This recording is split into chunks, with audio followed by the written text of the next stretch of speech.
Producer Siddharth Kumar Tiwari संग set की सैर।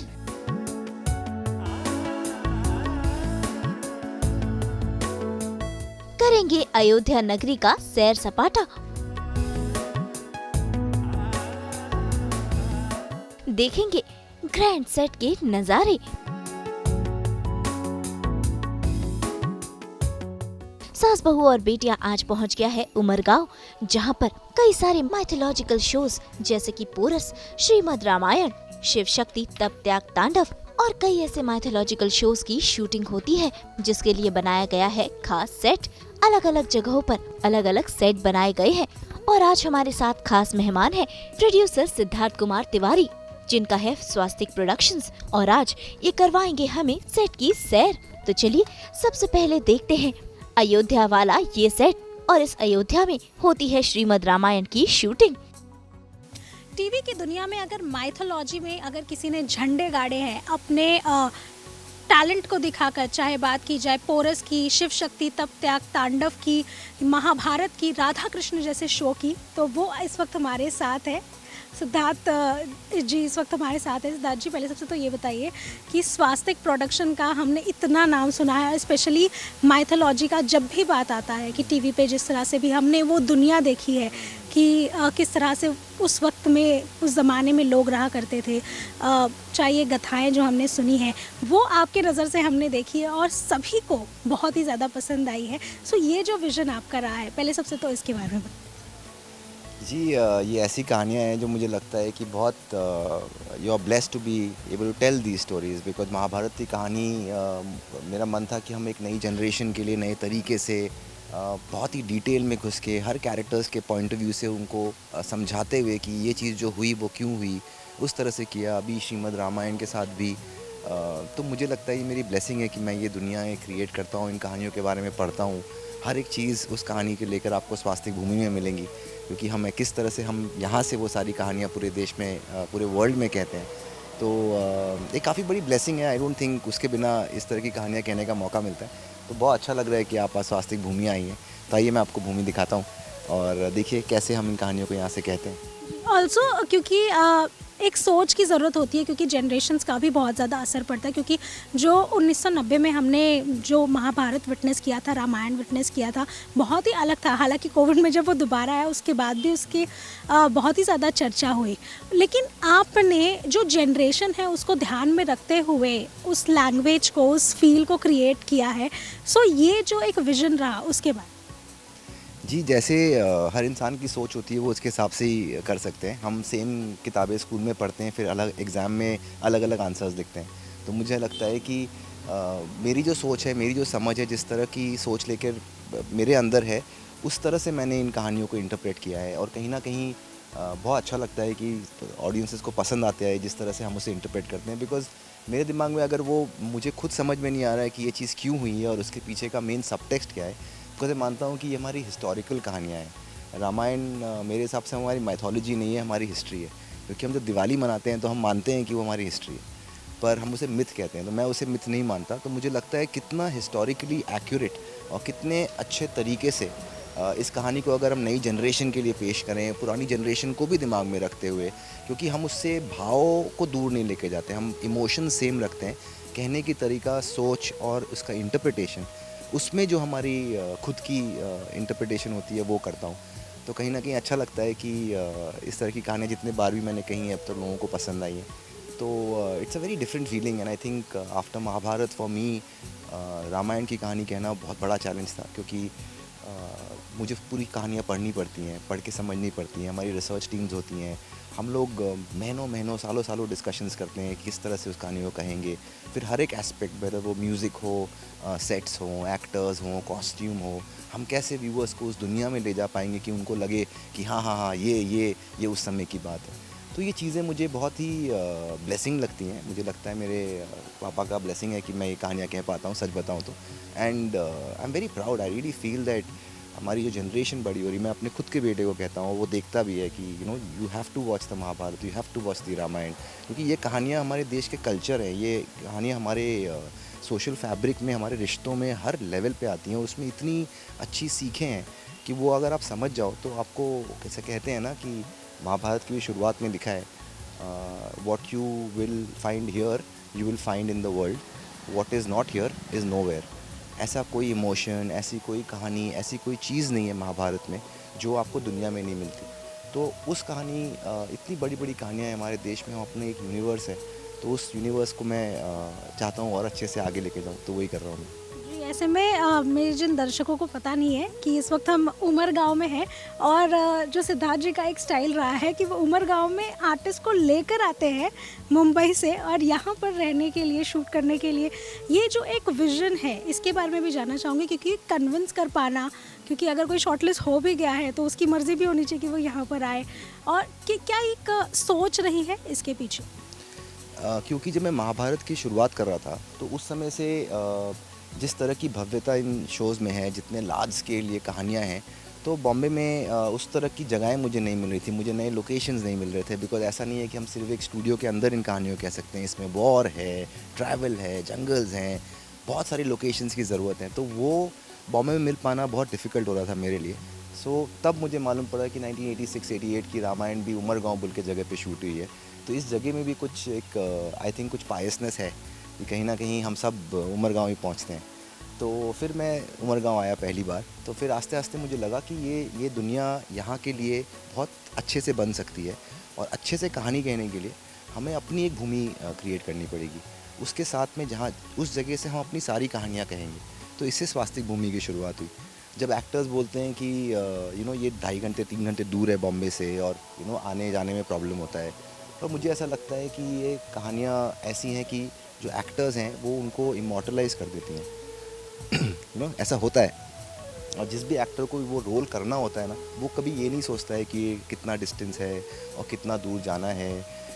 अगर आपके अंदर है कि मैं आज राम के जैसे, राम यशवर्धन जो हमारे शिव प्ले करते हैं, कि अगर आपको शिव जी प्ले करना है तो वो आप उनको कहीं पे भी लेके जाओ, वो प्ले करेंगे।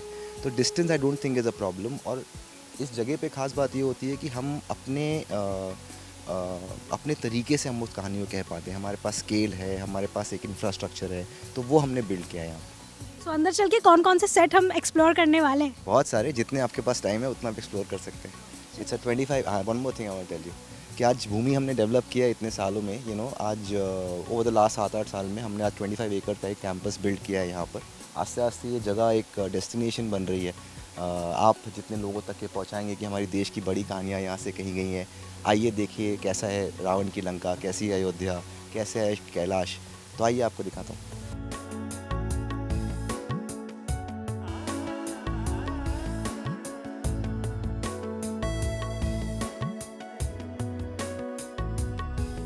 तो आइए करते हैं सिद्धार्थ कुमार तिवारी संग इस सेट की सैर, जहां ये बता रहे हैं इस सेट के बारे में और अयोध्या नगरी के बारे में बारीकियों से।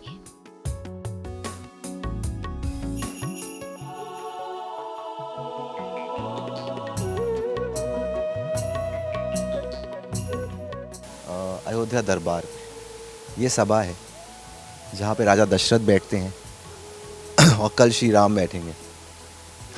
तो अयोध्या का ये बहुत ही ब्यूटीफुल मेरा थॉट था कि जैसा मैंने कहा था कि मैं चाह रहा था कि हम लोग जब अयोध्या नगरी देखें स्क्रीन पर तो आपको एक डिवोशन, एक भक्ति की फीलिंग आए।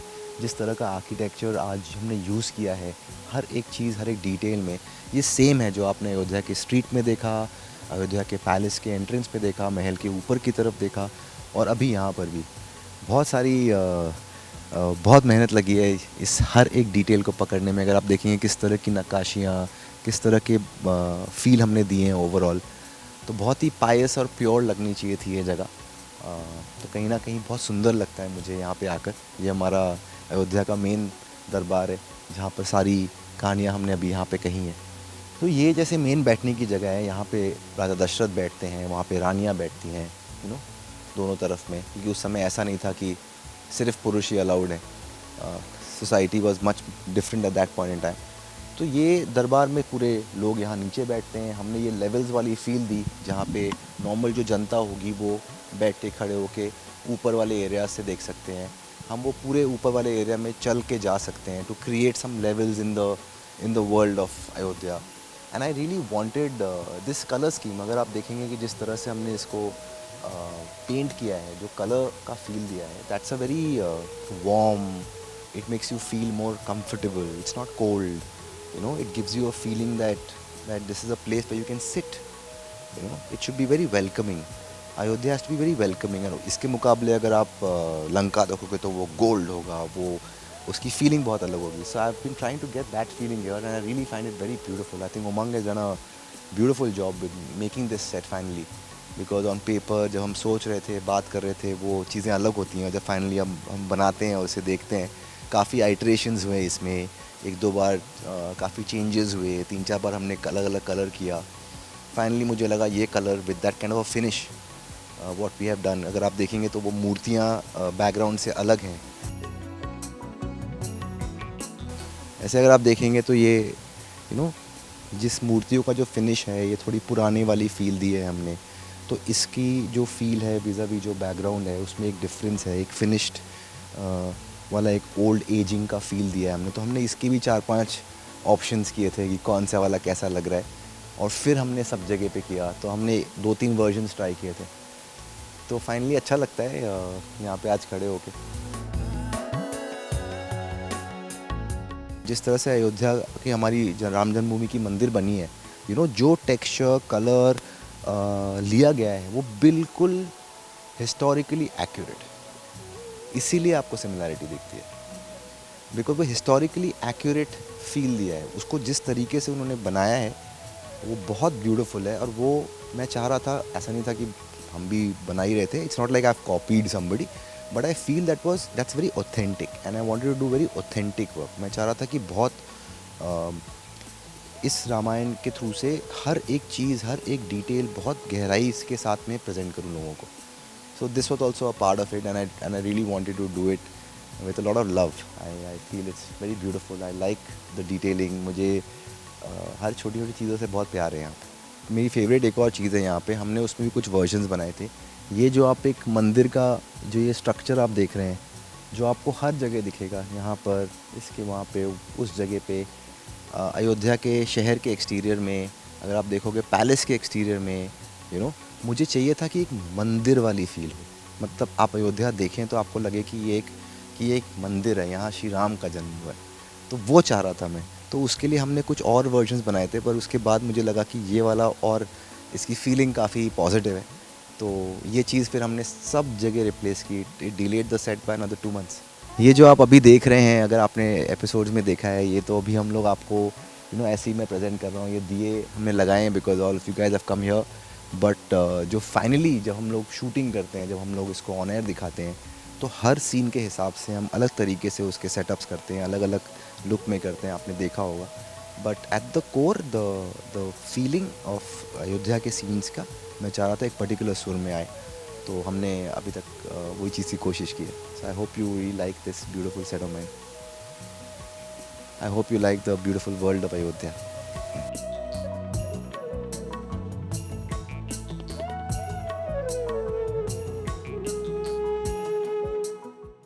भाई आज तो इन्होंने यहाँ पर बना दिया है फूलों से स्वास्तिक.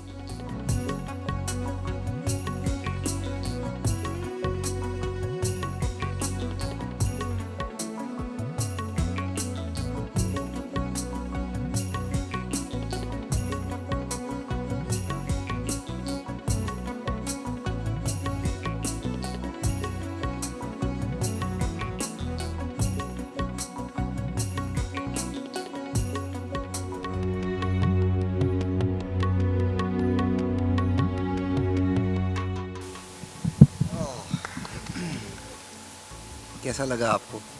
बहुत सालों बाद मैंने अपने हाथ से स्वास्तिक बनवाया आपने मुझसे. बहुत अच्छा लगा मुझे. Though I like to do it in one go, पर बहुत अच्छा लगा मुझे. Very good. Thank you so much.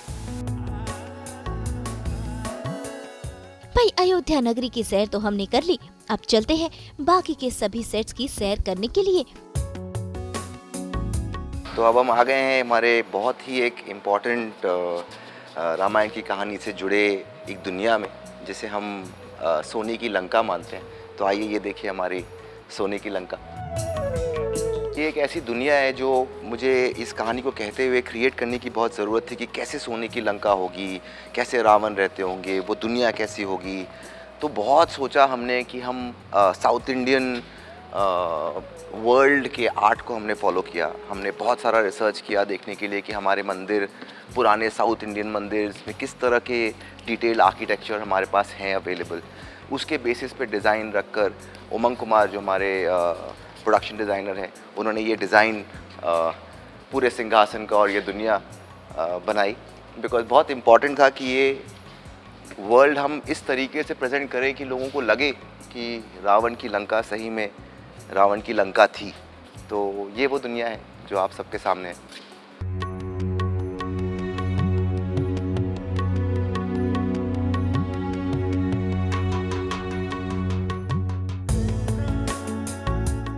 Producer Siddharth Kumar Tiwari ने करवाई सोने की लंका के सेट की सैर, साथ ही दिखाया ये जंगल, कैलाश और इसके अलावा कई और ऐसे सेट जो माइथोलॉजिकल सीरीज की शूटिंग में काम आते हैं और यहीं पर होती है इन सभी माइथोलॉजिकल शोज की शूटिंग। देखिए हमारे ग्रंथों में, रामायण में लिखा है, जो डिस्क्रिप्शन है कि रावण की लंका, रावण जिस तरह से जहाँ थ्रोन पे बैठते थे, उन चीज़ों को पढ़ने के बाद जब मैं इमेजिन कर रहा था कि किस तरह की सोने की लंका होगी, कैसा ये थ्रोन होगा जिस पे जब हमारा रावण बैठे तो उसको एक फीलिंग आए कि हाँ ये मेरी जगह है। ये वहाँ से चीज़ों की शुरुआत होती है। और करते करते आज जब मैं यहाँ खुद बैठ रहा हूँ तो मुझे बहुत अच्छी फीलिंग हो रही है। बिकॉज़ मुझे लगता है कि जो एनवायरनमेंट और जो दुनिया हम लोगों तक क्रिएट करते हैं, जैसे हम लोगों के लिए जिस तरह से दुनिया क्रिएट करते हैं कि आज रावण का दरबार कैसा होगा, उसकी दुनिया कैसी होगी, क्योंकि लंका की दुनिया जब ऑडियंसेस देखेंगे तो उनको फीलिंग होनी चाहिए कि हाँ ये बिल्कुल ही इंडियन आर्किटेक्चर से इंस्पायर्ड। हर एक चीज़ जो आप यहाँ देख रहे हैं, जिस तरह की ये नटराज की मूर्ति हमने की है, जिस तरह का आर्ट में डिटेलिंग हमने की है पीछे, ये सारे हमारे टेम्पल आर्किटेक्चर से लिया गया है। हमारे टेम्पल्स में काफ़ी डिटेल में इस तरह की नक्काशियाँ की हुई हैं। एंशिएंट इंडियन टेम्पल्स में हमने साउथ इंडियन टेम्पल से सारे रेफरेंसेस निकाले हैं और उसके बेसिस पे ये पूरी दुनिया डिज़ाइन की। और सोने की लंका की फीलिंग, क्योंकि वो सोने का कलर कैसा होगा कि वो एकदम ही आँख में ना लगे, येट एकदम वेल्थ का फीलिंग दे, तो इसलिए इस तरह का एक कलर पैलेट हमने चूज़ किया कि इस तरह से हम गोल्ड दिखाएंगे। तो बहुत सारे डिटेल्स हैं इस जगह के अंदर। मेरा one of the most beautiful sets है मेरे लिए ये दुनिया काफ़ी इंटरेस्टिंग दुनिया है रावण की, जो हम काफ़ी डिटेल में ऑडियंस को दिखा रहे हैं। बहुत रावण के बारे में जितना हमने रिसर्च किया, हमें सबको मालूम भी है, आम जनता को, कि हमने पढ़ा है बचपन से कि रावण शिव जी के बहुत बड़े भक्त थे। तो उनके वर्ल्ड में ये नटराज की मूर्ति हमने यहाँ क्रिएट की कि एक फीलिंग देने के लिए कि किस तरह से रावण जो शिव जी के भक्त थे, वो कैसे इस अपनी दुनिया में कैसे शिव का रेलेवेंस उनके वर्ल्ड में हम करें। तो हर एक छोटी छोटी डिटेल्स यहाँ पे की गई हैं कि सभा किस तरह से बैठते होंगे, कैसे लोग आना जाना करते होंगे, क्या इनकी दुनिया के दिनचर्या होगा। हमने बहुत सारी डिटेल्स पे काम किया है इस कहानी में। तो ये बहुत ही इंपॉर्टेंट सेट है मेरे लिए, बहुत ही ब्यूटीफुल सेट है। मैं जब भी यहाँ आता हूँ, जो भी यहाँ आता है उसे बहुत सुंदर लगता है। तो I think the art behind it is so beautifully done. I really love being here. I think this is somehow चीज़ें बन जाती हैं जब आप कोई चीज़ करने निकलते हो। तो ऐसी एक घर बन गया है ये वाला, बहुत अच्छा।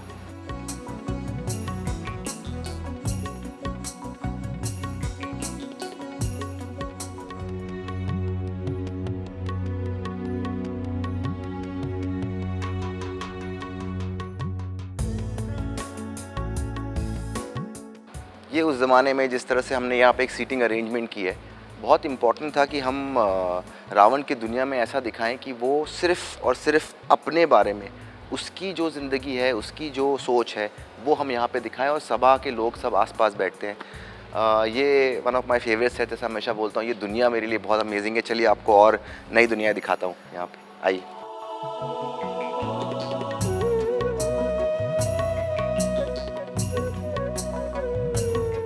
अब हम आ गए हमारे एक बहुत ही महत्वपूर्ण दुनिया जो हमने क्रिएट की है, क्योंकि बहुत इम्पॉर्टेंट था कि हम एक जंगल की दुनिया क्रिएट करें। हम कैसे एक रियल जंगल बनाएं कि हम जब कहानी कहें तो उसमें ऐसा हो कि बहुत सुंदर तरीके से हम उसे शूट कर पाएँ। हम उसे हमारी पूरी लाइटिंग कंट्रोल में होगी, हम विजुअली जो कहानी कहेंगे वो हम बहुत अच्छे से कह सकते हैं। तो उसके लिए हमने एक जंगल की दुनिया बनाई, एक जंगल का सेट बनाया है। ये हम शिव शक्ति शो में अभी यूज़ कर रहे हैं।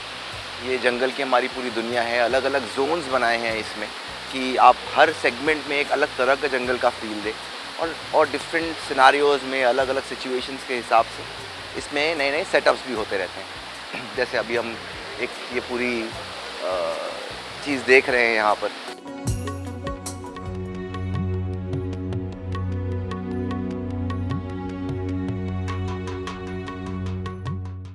क्या है, अलग अलग तरह के जंगल होते हैं। अभी आप एक बहुत खूबसूरत लुक देख रहे हो जंगल का, जो अभी एक सीक्वेंस के लिए ये सेटअप हुआ है। तो ऑब्जेक्टिव मेरा हमेशा ये रहता है कि हम जब कहानियाँ कह रहे हैं दर्शकों के लिए, तो कैसे उसको हम बहुत सुंदर तरीके से पेश कर पाएँ। बिकॉज़ ये उस समय की कहानियाँ हैं जब वर्ल्ड ऐसा नहीं था जैसा हम आज रहते हैं। तो उस दुनिया को इमेजिन करना कि उस समय कितने ब्यूटीफुल जंगल्स होते होंगे, किस तरह की दुनिया थी, वो सब चीज़ों को दिमाग में रख के हम ये दुनिया क्रिएट करते हैं। और हर बार फिर वो अलग अलग तरीके से उसमें चेंजेस भी होते हैं। जैसे अभी जो आपको दिख रहा है, ये चेंज इस रीज़न्स के लिए है कि यहाँ पर एक झूला लगाया हुआ है ये जंगल के बीच में, और पीछे एक ब्यूटीफुल सा वाटरफॉल आ रहा है। तो अभी एक रोमांटिक सीक्वेंस की शूटिंग के लिए शिव पार्वती में ये सेटअप, शिव शक्ति में ये सेटअप लगा है। तो इम्पॉर्टेंट पार्ट क्या होती है कि जब हम ये कहानियाँ कहें तो दर्शकों को एक गर्व हो कि इस तरह की भव्य दुनिया थी एक टाइम पे, इस तरह की दुनिया में शिव और पार्वती माता वहाँ रहते थे, इस तरह से उनकी दुनिया थी। तो उन चीज़ों को ध्यान में रखते हुए थोड़ा भव्यता के साथ में मुझे अच्छा लगता है कि हमारी दुनिया को मैं पेश करूँ। तो इसलिए इस तरीके से ये बनाया है। हर अच्छी चीज़ याद रहनी चाहिए। राधा कृष्ण, आपको याद है, राधा कृष्ण मुझे हमेशा याद रहेगा। एक बहुत ब्यूटीफुल सी कहानी कहने का मौका मिला और बहुत अच्छे से हम कह भी पाए उसे, तो बहुत अच्छी फीलिंग है। पर हर सिचुएशन की रिक्वायरमेंट अलग अलग होती है, हर कहानी की रिक्वायरमेंट अलग अलग होती है। पर जिन ऑडियंसेस से हम ये कहानी कह रहे हैं, आज के हमारे देश के यंग जनरेशन्स जो बड़े हो रहे हैं, मुझे सच में ये लगता है कि हमारे देश की कहानियाँ उन तक हमें पहुँचानी चाहिए और इस भव्यता के साथ में दिखना चाहिए कि हाँ, हमारे क्या रूट्स थे, हम कहाँ से आते हैं, किस तरह की कोर थॉट्स हम इन कहानियों के थ्रू कहते हैं। तो वो सारी चीज़ें भी मेरे लिए बहुत इंपॉर्टेंट है। पर हाँ, हम हर इंडियन को प्राइड होना चाहिए हमारे रूट्स पे कि ये भारत की संस्कृति है, इस तरह का हमारा कल्चर है। So that's why I like to present it in a larger than life way.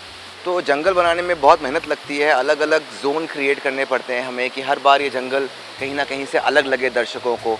तो उसकी पूरी ज़मीन बनाना, उसके पूरे छोटे छोटे पैसेजेस बनाना, ये एलीज़ क्रिएट करना जहाँ से आना जाना हो पाए।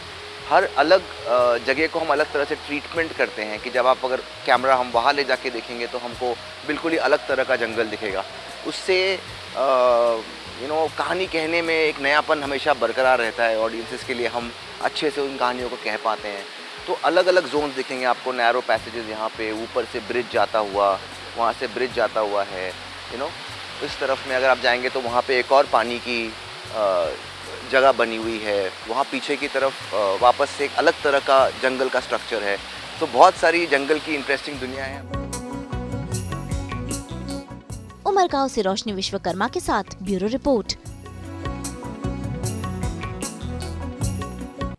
जी हाँ, हम तो लेकर आते ही हैं आप सबके लिए 24/7 एंटरटेनमेंट। तो अगर आपको भी ये वीडियो पसंद आया है, आप इसे लाइक करें, कमेंट देके अपनी राय ज़रूर दें और ऐसे ही एक्सक्लूसिव कंटेंट के लिए हमारे चैनल को सब्सक्राइब ज़रूर करें।